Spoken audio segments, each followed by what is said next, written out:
Hello friends, I hope आप सब लोग बहुत अच्छे हैं। और जो भी खास करके मेरे चैनल पे न्यू सब्सक्राइबर्स हैं उनको मैं दिल से वेलकम करती हूँ। और आज मैं बात करने वाली हूँ, बहुत सारे लोगों ने ना मल्टीपल टाइम्स मैसेज डाले में कि मेरा एक्सपीरियंस क्या है, मैंने कब स्टार्ट किया, क्यों स्टार्ट किया, कैसे ग्रो किया, ये सब उनको जानना है। तो आज मैं स्पेसिफिकली इस चीज पे बात करूंगी। देखो, क्योंकि मैं एक नॉन फाइनेंस बैकग्राउंड से हूँ, मैं कोई सीए नहीं हूँ, मैं कोई एमबीए नहीं हूँ, बट उसके बाद भी मैंने किस तरह से चीजें मैनेज की, किस तरह से चीजें स्टार्ट की कि आज मैं, मेरा नॉलेज बेस, मैं ये तो नहीं कह रही कि किसी सीए के बराबर है, बट यस, जो एक बड़ा इस वक्त मार्केट एनालिस्ट मार्केट में प्रिडिक्ट कर पाता है ना, वो मैं इजीली प्रिडिक्ट कर लेती हूँ। तो उसके पीछे की मेरी सारी मेहनत, मतलब वहां तक मैं पहुंची कैसे, और क्या आप भी अगर वैसा सा कुछ कोशिश करेंगे अपने लाइफ में चीजें करने की, तो क्या आप भी एक अच्छे, देखो, मार्केट में कमाई वही कर पाएगा जो टाइम रहते मार्केट को एनालाइज करना सीख जाएगा, जो टाइम रहते मार्केट को प्रिडिक्ट कर पाएगा, है ना। अगर आप छोटी छोटी न्यूज पे, हर हर मतलब नेशनल और इंटरनेशनल इवेंट्स पे आप डिसीजन लेना शुरू कर दोगे, घबराना शुरू कर दोगे, डरना शुरू कर दोगे, तो आप कमाओगे या नहीं कमाओगे वो तो मुझे पता नहीं, लेकिन आप अपने कैपिटल को लूज जरूर कर लोगे, या फिर किसी ना किसी बड़े बड़े ट्रेड पे आप जाके फंस जाओगे। देखिए, दो चीजें होना बहुत जरूरी है। नंबर वन, पैसे से प्यार, वो हर इंसान को है। पैसे से प्यार आज की दुनिया में हर इंसान को है, ठीक है, तो वो आपके पास होना चाहिए। नंबर टू, पैसे को बचा के उसको सही जगह पे लगाना, ये एक आर्ट है जो हर पर्सन में नहीं होती। आज की डेट में पैसा सब लोग कमा रहे हैं, पैसा बहुत लोग कमा रहे हैं, लेकिन उस पैसे को मिस यूज ना करके उस पैसे को सही जगह पे, सही टाइम पे आप सही एवेन्यूज में इन्वेस्टमेंट करेंगे ना, तो टाइम टू टाइम आपका इन्वेस्टमेंट ग्रोथ करेगा। और आपके पास भी after few years, after some time, आपके पास भी एक अच्छा मनी ट्री टाइप्स यहाँ जगह हो सकती है। जिस मैं एक्चुअली मनी ट्री से मेरा कंसेप्ट जो मैं है वो पोर्टफोलियो से रिलेटेड है, एक स्ट्रॉन्ग बिग स्टेबल पोर्टफोलियो, उसको मैंने अपने लैंग्वेज में मनी ट्री बोला है। तो अगर आप भी टाइमली चीजें मैनेज करेंगे अपने फाइनेंसेस को, बहुत, देखो, मैंने अपने फाइनेंसेस बहुत अर्ली एज से मैनेज करने शुरू कर दिए थे। बचपन से मुझे शौक था, मेरी, क्योंकि मैं एक मिडिल क्लास फैमिली की लड़की थी, और मेरी मॉम ने मुझे पैसे को बहुत ही सलीके से यूज करना, बहुत ही तरीके से खर्च करना सिखाया हुआ है। तो वही आदत, बचपन की आदत मेरे अंदर अभी भी थी। जब मैं बड़ी हुई, जब अपनी दो लाइफ होती है, एक तो अपना कॉलेज तक की और एक कॉलेज के बाद की, तो जब मेरी कॉलेज के बाद की लाइफ स्टार्ट हुई वो मैं आपको बताती हूँ आज।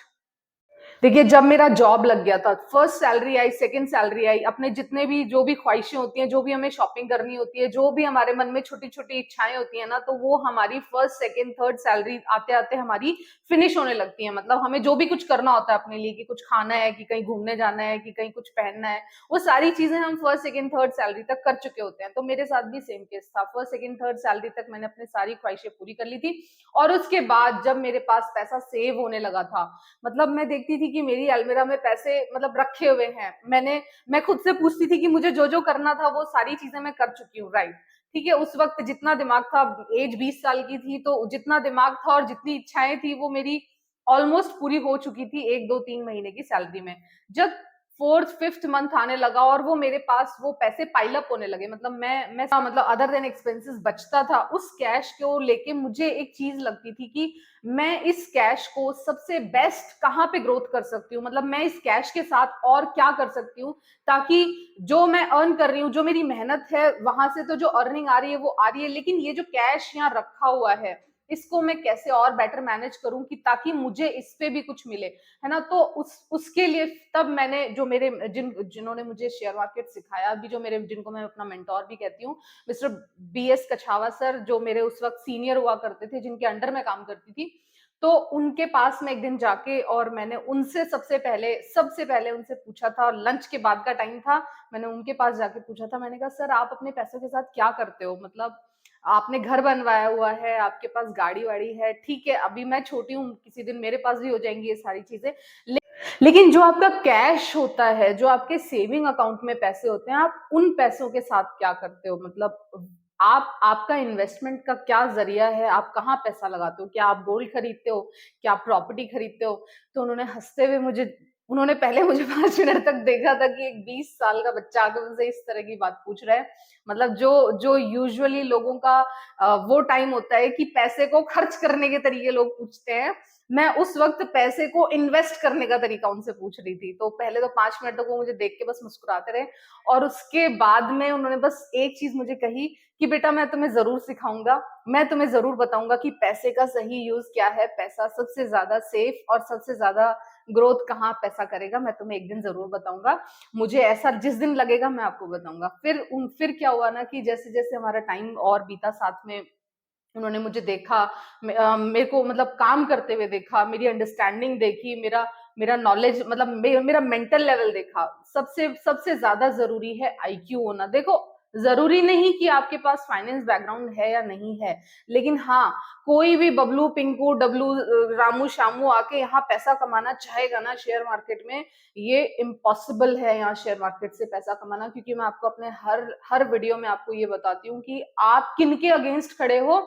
आप बहुत बड़े बड़े ऑपरेटर्स, बहुत बड़े बड़े सीए, बहुत बड़े बड़े प्रोफेशनल्स, बहुत बड़ी बड़ी टीम्स के अगेंस्ट खड़े हो उनसे पैसा कमाने के लिए। तो अगर आप किसी गलत फहमी में हो कि आप आओगे और किसी भी भागते हुए शेयर में पैसा लगा दोगे और आप पैसा निकाल के और कमा के ले जा पाओगे, तो वो केवल 1 2 3 4 5 टाइम का तो गेम हो सकता है, बट इससे ज्यादा आप पॉसिबली आपने जो कमाया भी होगा ना, जो ब्लाइंड ट्रेड्स लेके पैसा कमाया भी होगा, वो आप अपने नेक्स्ट कुछ फ्यू ट्रेड्स में खो देंगे। ठीक है, तो एक कंसिस्टेंट वे में पैसा कमाना, एक शांति से और एक कंसिस्टेंटली पैसा कमाना, वो यहाँ आर्ट है शेयर मार्केट में। ठीक है, तो और उसके लिए क्या जरूरी है, उसके लिए जरूरी है कुछ स्किल्स। तो वे बैक इन 2010, 2010 वो साल था जब मैंने शेयर मार्केट में अपनी जर्नी शुरू की थी। हालांकि मतलब उनसे बात करने से पहले ही उन्हीं दिनों में मैंने अपना म्यूचुअल फंड स्टार्ट कर दिया था मेरा फर्स्ट, क्योंकि सैलरी से पैसा बचने लगा था, मुझे वो कहीं ना कहीं लगाना था। तो मैंने उस पैसे से म्यूचुअल फंड स्टार्ट कर दिया था, और वो 1 साल का एसआईपी, हालांकि मेरे को उसमें कुछ ज्यादा मिला नहीं, वो अपना मैटर नहीं है। खैर, आज म्यूचुअल फंड पे बात नहीं करूंगी, आज मैं मेरी जर्नी पे बात करूंगी। तो जब मैंने उनसे फिर फाइनली, उन्होंने एक दिन जब मैं उनके घर पे गई हुई थी, तो उन्होंने मुझे सामने से बिठा के और तब उन्होंने मुझे बहुत सारी बातें बताई, और वो पहला शेयर मार्केट का मेरा एक्सपोजर था। 2 घंटे तक उन्होंने, उनके हाथ में, वो जब भी आते थे ना, उनके हाथ में बिजनेस स्टैंडर्ड ऑलवेज हुआ करता था। वो 24 घंटे बिजनेस स्टैंडर्ड के साथ रहा करते थे। मतलब बस वो सोते टाइम शायद अपना बिजनेस स्टैंडर्ड अलग रखते थे, बाकी एक्सपीरियंस अगर उनका बताऊं तो वो शेयर मार्केट में 30 साल से प्लेयर थे। मतलब तो ये जो मेरे मेंटोर थे, ऑलमोस्ट 30 to 35 ईयर्स का इनका एक्सपीरियंस था, ये मुझे जितना बताया करते थे। और बहुत ही बड़ा और हैंडसम पोर्टफोलियो ये खुद का मैनेज किया करते थे इन दिनों। हालांकि मैंने इनसे कई बार पूछने की कोशिश की कि आप अपने पोर्टफोलियो का नेटवर्थ मुझे क्यों नहीं बता देते, तो वो तो उन्होंने मुझे कभी नहीं बताया पब्लिकली, मतलब कभी भी मुझे नहीं बताया। तो वो बाकी सारी चीजें मुझे बता दिया करते थे, बट उन्होंने मुझे अपना नेटवर्थ कभी भी नहीं बताया। मैंने कई बार कोशिश की। तो बस मैं एक ही चीज कहूंगी, देखो, अब ये तो जरूरी नहीं कि आप अपने पास्ट में जाएं और 20 21 वाले अपने ईयर से और दोबारा से स्टार्ट करें, है ना। बस ये कहूंगी, जब जागो तब सवेरा। आपको जब भी शेयर मार्केट के बारे में इंटरेस्ट आना शुरू होता है, उसी दिन से शेयर मार्केट में इन्वेस्टमेंट आप स्टार्ट कर सकते हो। आप 20 साल के हो, 25 साल के हो, 50 साल के हो, 60 साल के हो, बस फर्क इतना आ जाएगा कि जितना अर्ली एज से आप स्टार्ट कर देंगे, उतना जल्दी आपका मनी ट्री बनेगा, उतना जल्दी आप फाइनेंशियली फ्रीडम आप ले पाओगे। लेकिन आप एक चीज ध्यान रखना, मतलब यहाँ काम करने का एक स्किल सेट है। अगर आपने उस बिना स्किल सेट को जाने यहाँ काम करने की शुरुआत की या काम करने की कोशिश की, तो फिर मेरे पास लिस्ट ऑफ ऐसे फेलियर्स हैं जो शेयर मार्केट में जितनी तेजी से आते हैं, उतना ही तेजी से वो शेयर मार्केट में फिर फ्रस्ट्रेट भी हो जाते हैं। जब तक यहाँ आप शेयर मार्केट में लर्निंग से स्टार्ट नहीं करोगे, लर्निंग का एटीट्यूड नहीं रखोगे, केवल अर्निंग की कोशिश करोगे कि मैं अर्न कर लूं, यहाँ काम नहीं होगा। आप धोखा खाओगे, आप बार बार धोखा उठाओगे। तो आपको सबसे पहले लर्निंग पे फोकस करना है। Earning is a by product of learning here. मतलब शेयर मार्केट में आप जितना सीखते जाओगे, जितना आपका एक्सपीरियंस होता जाएगा, जितनी आपके अंदर स्किल्स आते जाएंगी, आपकी अर्निंग्स उसी प्रोपोर्शन में बढ़ते जाएंगी, है ना। अगर मैं अपनी अर्निंग्स की ही बात करूं, मेरा जो भी पोर्टफोलियो, देखो पोर्टफोलियो मैनेज करना एक बहुत बड़ा टास्क है इटसेल्फ, है ना। आपके पास पोर्टफोलियो में कई तरह के स्टॉक्स होते हैं, कई सेक्टर के स्टॉक्स होते हैं, और उन हर स्टॉक्स पे और उस हर सेक्टर स्पेसिफिक आपको न्यूज गैदर करनी है आपको। और प्लस जो आपके पास है और जो नई अपॉर्चुनिटी मार्केट में है, वो सारी चीजों की इंफॉर्मेशन आपके पास होनी चाहिए, तब जाके बात बनेगी। ऐसा भी नहीं होता कि आपके पास जो है बस उसे लेके बैठे रहे, नहीं, मार्केट में जो नई अपॉर्चुनिटी आ रही है आपको उस पर भी ध्यान रखना है। तो ये सारी चीजें over the time of period आपके अंदर डेवलप होंगी। ये 2 दिन का और 4 दिन का काम नहीं है। आज देखो ना, 2010 से और आज का टाइम है, आज 2023 एंडिंग चल रहा है, ऑलमोस्ट नवंबर में मैं आपसे बात कर रही हूँ। तो एक इतना लॉन्ग ड्यूरेशन के बाद अब जाके मुझे समझ में आया है कि कौन सी कंपनी पिक करनी है, कौन सी कंपनी पिक नहीं करनी है। आंखें बंद करके हर सेक्टर की हर कंपनी पिक करने के लायक नहीं है। बहुत सारे पैरामीटर्स हैं, बहुत सारे इंडिकेटर्स हैं, बहुत सारा न्यूज फ्लो है, और इतनी सारी चीजों के बीच में से आपको एक नाम पिक करना है। तो आप ब्लाइंडली वो अक्कड़ बक्कड़ बम्बे वो करके नहीं चीजें पिक कर सकते। यहाँ पे आपको बहुत सारी चीजें पहले से डिसाइड करनी होगी, एक बहुत बड़ा कैलकुलेशन होता है, उस कैलकुलेशन के बाद आप जाके कुछ चीज पिक करने के लायक बनते हो।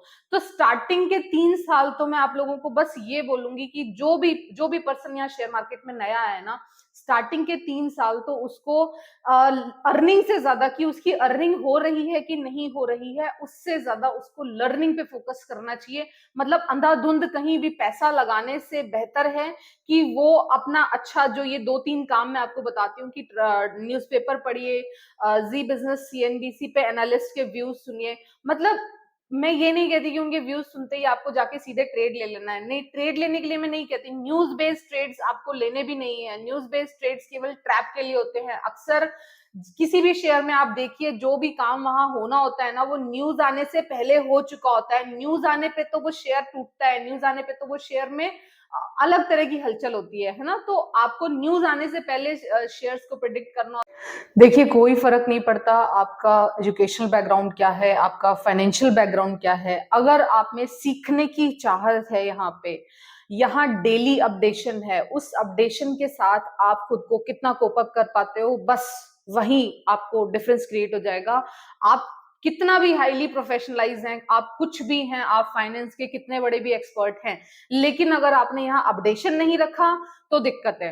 अगर आपने अपने शेयर्स पे ध्यान नहीं रखा तो दिक्कत है ना। तो आपको सिर्फ और सिर्फ एक चीज पे ध्यान रखना है कि आपको मेहनत करने से नहीं डरना। देखो, वो कहते हैं ना कि पैसा बिना मेहनत के नहीं आता। आप यहाँ शेयर मार्केट में आके और बिना मेहनत किए पैसा कमाना चाहोगे, भागते हुए शेयर्स में एंट्री करोगे, प्रोबेबली पैसा कमाना तो छोड़ो, आप केवल या तो सिरदर्दी और या तो फिर मल्टी बैगर्स अपने पोर्टफोलियो में इकट्ठे करते जाओगे, उल्टे सीधे प्राइसेस पे ट्रैप होते जाओगे।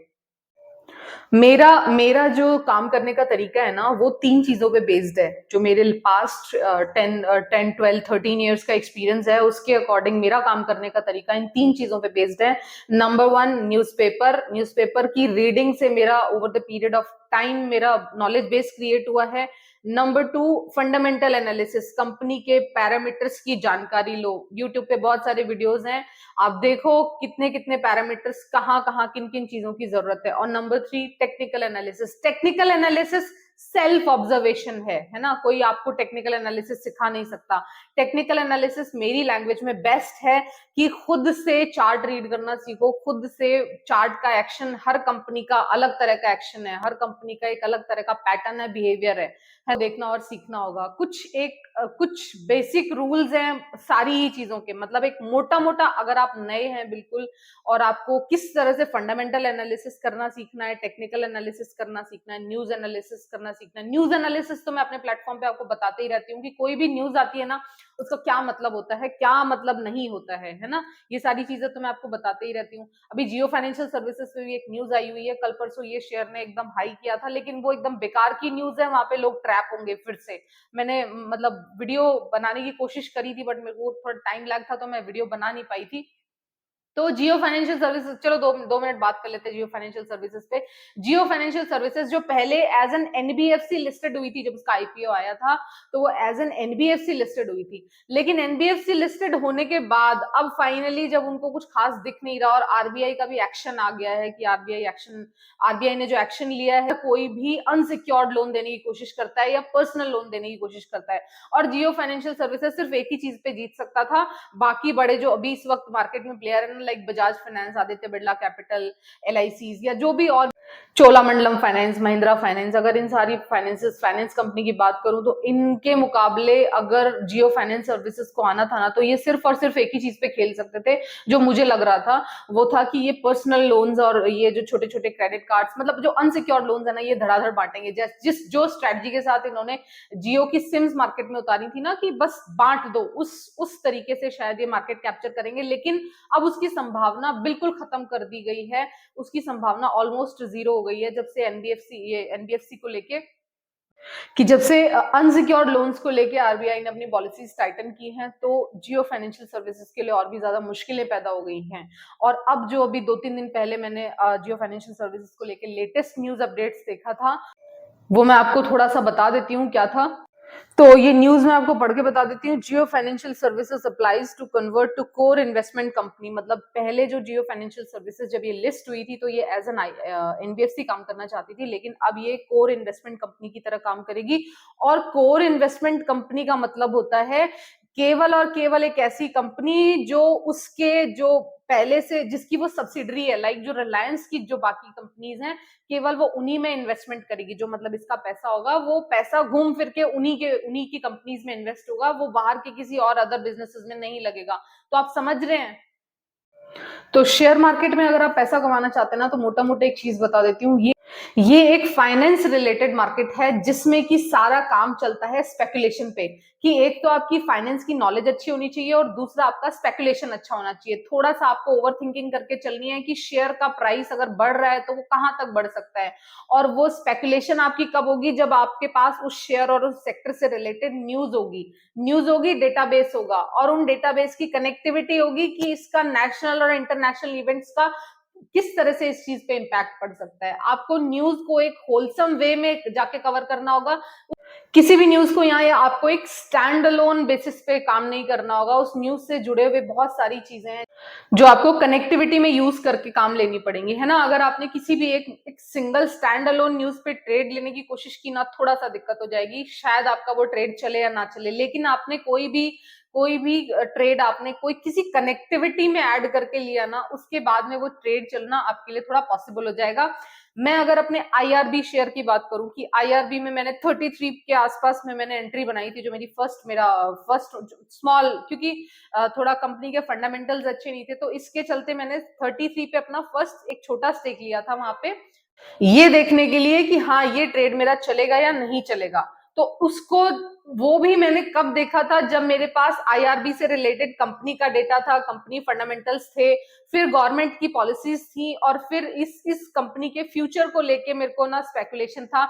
तब जाके मैंने एक छोटा सा स्टेक IRB में लिया था। और वो लेने के बाद में जब ये ट्रेड मेरा थोड़ा मुझे चलता हुआ दिखाई दिया, तो मैंने जाके 35 रुपीज पे इस पे एक बड़ा स्टेक लिया था। और अब मैं बेफिक्र हूँ IRB में। अब ये मेरे को मेरे एक्सपेक्टेड गेन्स के बराबर मुझे गेन्स यहाँ से मिलेंगे। तो ये कब मिल पाए, जब देखो मैंने न्यूज को एनालाइज किया प्रॉपर, जो मेरे पास IRB की न्यूज आई थी, मुझे लगा कि इस कंपनी का प्रीवियस एक्सपीरियंस किस तरह से परफॉर्म करेगी। और उसके बाद में जाके गवर्नमेंट रिलेटेड पॉलिसीज और इस कंपनी का फ्यूचर, कंपनी के मालिक कौन है, कंपनी का मालिक किस तरह से काम करते हैं, उनका क्या वे ऑफ तरीका, मतलब क्या उनका काम करने का तरीका है, ये सारी इंफॉर्मेशन जुटाने के बाद मैंने जाके IRB इंफ्रास्ट्रक्चर में अपना पोजीशन बनाई थी। और उसके बाद भी, क्योंकि ये बहुत छोटा शेयर है और बहुत ज्यादा वल्नरेबल वॉलेटाइल है, और मार्केट भी इस वक्त काफी वॉलेटाइल है, तो ऐसी कंडीशन में ट्रेड लेना, और वो भी बड़ा ट्रेड लेना, मैंने बहुत बड़ा स्टेक लिया था IRB में 35 रुपीज के आसपास पे। और वो इस वजह से मैं ले पाई कि मुझे मेरे नॉलेज बेस पे काफी ज्यादा भरोसा था। मैंने किसी से नहीं पूछा जाके कि मुझे ये ट्रेड लेना है कि नहीं लेना, लेना है तो कब तक के लिए लेना है, वो मेरे अपने कैलकुलेशन है कि मैं इसमें कब तक बनी रहूंगी, और जिस दिन मुझे लगने लगेगा मैं इस ट्रेड से आउट हो जाऊंगी। लेकिन मैं आपको जस्ट एक एग्जाम्पल के थ्रू बता रही हूँ। अगर आपको भी उस लेवल की समझ डेवलप करनी है ना, कि आपको भी अपने ट्रेड पे भरोसा हो, और आपको भी हर चौथे दिन किसी से पूछना ना पड़े कि क्या करना है और क्या नहीं करना, तो उसके लिए आपको उस कंपनी में very very very very sure होना पड़ेगा। तब जाके आप किसी भी ट्रेड को लेके चैन से सुख से सो पाएंगे और वहां से कुछ निकाल के ले जा पाएंगे। फिलहाल आजकल जो मैं काम कर रही हूँ वो अपने ट्रेडिंग स्किल्स पे काम कर रही हूँ। मैं आजकल फुल डे मार्केट देखती हूँ, मतलब पूरा जैसे जैसे मार्केट देखा जाना चाहिए मैं उसी तरह से मार्केट देखती हूँ और एनालाइज करती हूँ।